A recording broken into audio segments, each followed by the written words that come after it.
Take off the jewel you stole right now. The shout cracked through the grand auction hall like a gunshot. Music cut off mid-note. Conversations collapsed into stunned silence. Even the crystal chandeliers above seemed to freeze. Every eye turned toward the same spot. At the center of the hall stood Ariv Malhotra. He didn't look like a thief. He stood tall, dressed in a tailored charcoal suit, his posture relaxed, his expression unreadable. On his wrist rested an antique sapphire bracelet, its deep blue stone catching the light with quiet authority. It wasn't flashy, it was timeless, the kind of jewel that carried history in its weight. Across from him stood Raghav Khanna, one of the most feared and respected jewel dealers in the city. But now, fear wasn't on his face. Rage was.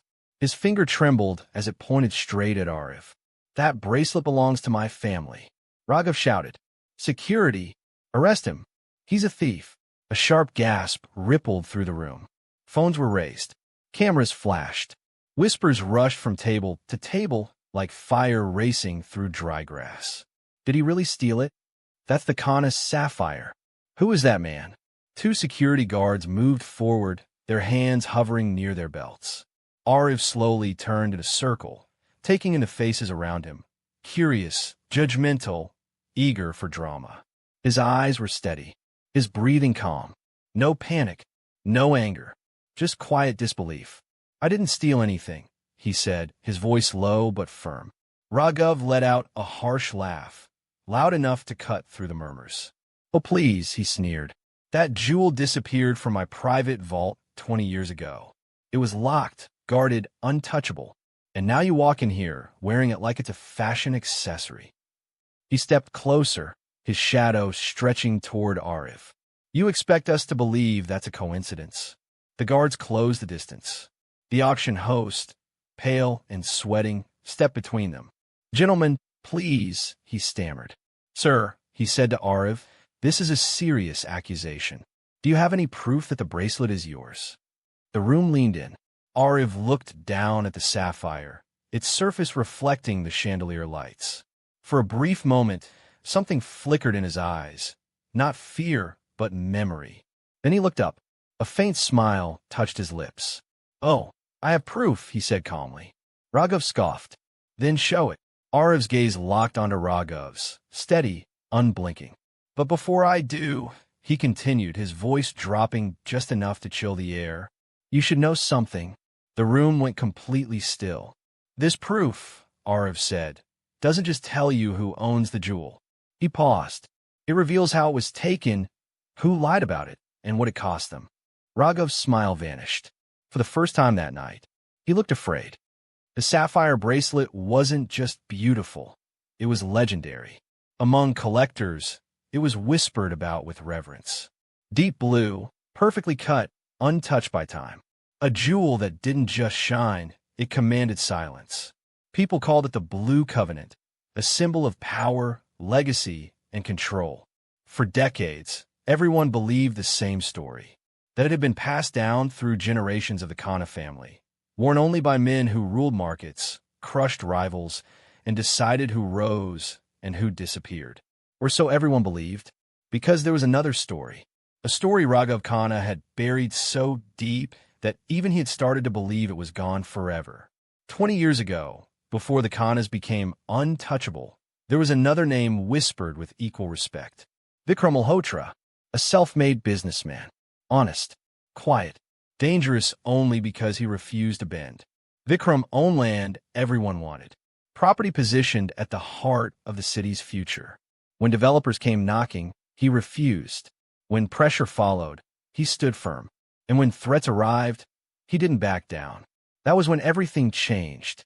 One night, during what was officially called a violent property dispute, Vikram Malhotra vanished. No goodbye, no body, no explanation. By morning, his office was sealed, his accounts frozen, his partners questioned, his name smeared. Within weeks, his business collapsed. His family was left with nothing but silence and fear. And almost overnight, the Khanna empire rose. New properties, new deals, new influence, all flowing smoothly, as if the obstacles in their path had simply vanished. That same year, the bracelet disappeared. Raghav Khanna had told the world it was stolen from his private vault, that an unknown thief had slipped past guards and cameras, that the jewel was lost forever.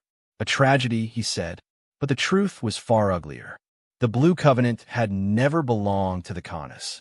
It belonged to Vikram Malhotra, purchased legally, registered officially, acquired long before the Khannas ever claimed it as their own.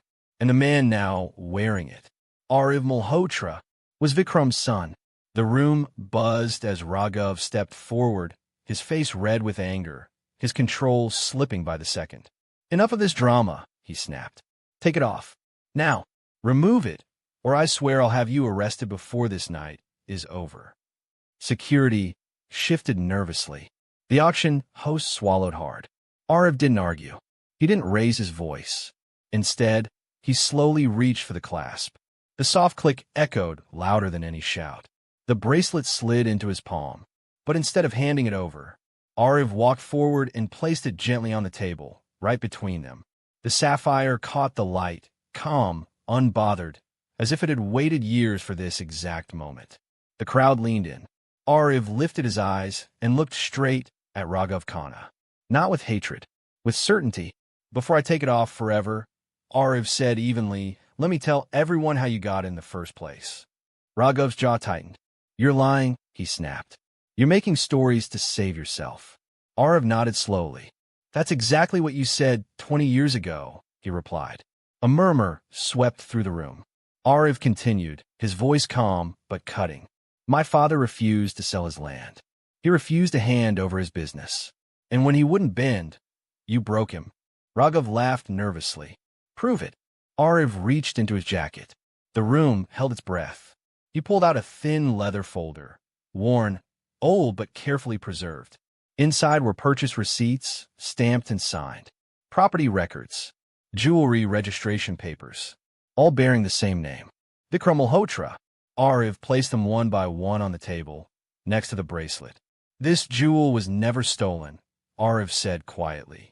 "It was taken, just like his land, just like his future." Raghav's face paled. "You threatened him," Arif continued. "You froze his accounts. You cornered him until survival meant surrender." A woman in the audience covered her mouth. And when he tried to fight back, Arif said, his voice tightening for the first time, he disappeared. Silence fell heavy and suffocating. Raghav slammed his hand on the table. "This is madness." Arif met his eyes. "No," he said. "This is memory, and memory doesn't forget." He gestured to the bracelet. That jewel didn't just survive 20 years. It waited. The guards looked at each other. The host stepped back. Raghav Khanna, for the first time in his life, realized something terrifying. This wasn't an accusation. It was an execution of truth, and it had only just begun. Arif pulled out a thin leather folder and handed it to the auction host. The host hesitated, then opened it slowly. Inside were court documents, their edges yellowed with time. Old photographs, some faded, some cracked at the corners. Signed contracts, stamped and sealed. And finally, police reports that had never been read out loud. The host's hands began to tremble.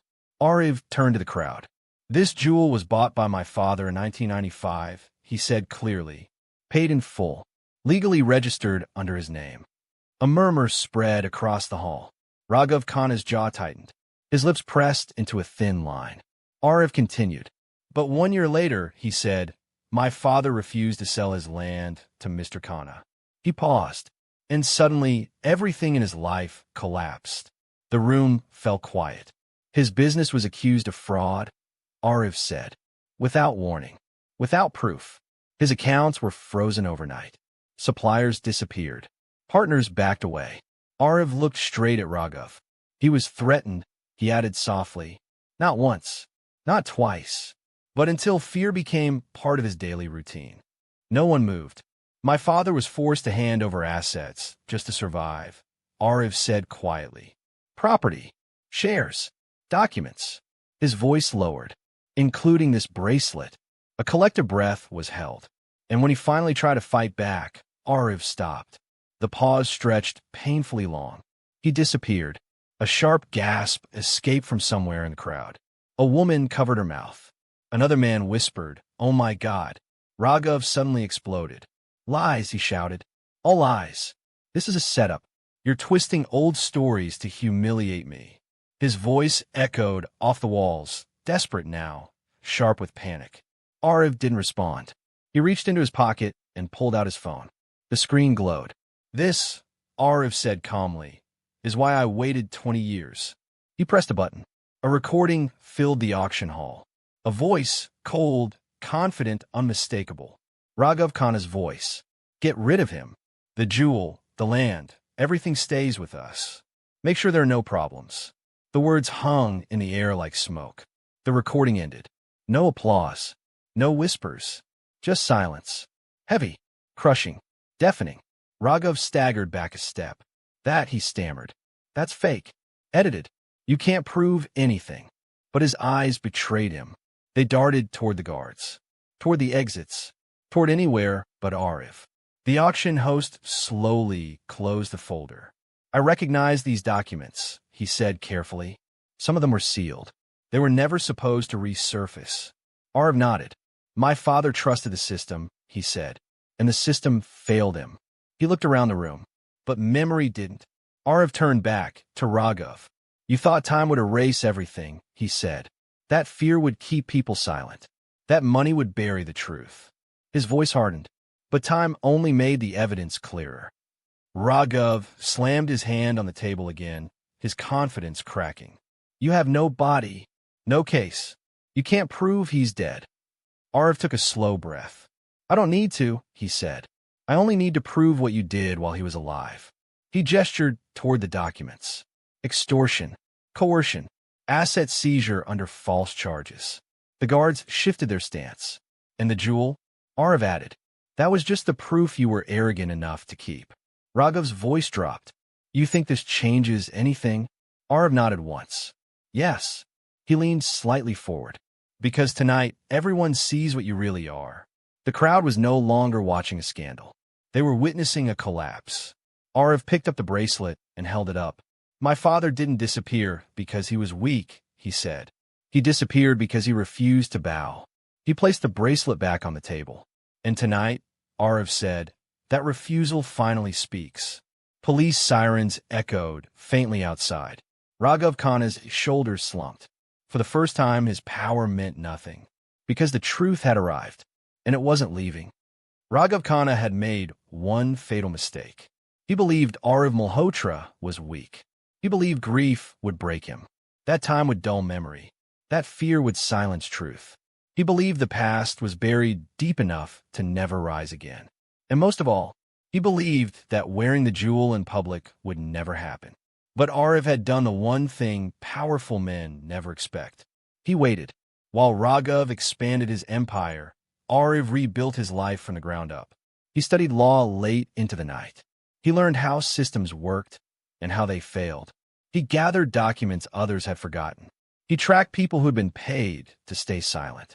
Piece by piece, he collected the truth. And tonight, he chose the one place Raghav could not control. The grand auction hall. A room full of witnesses. A room full of records.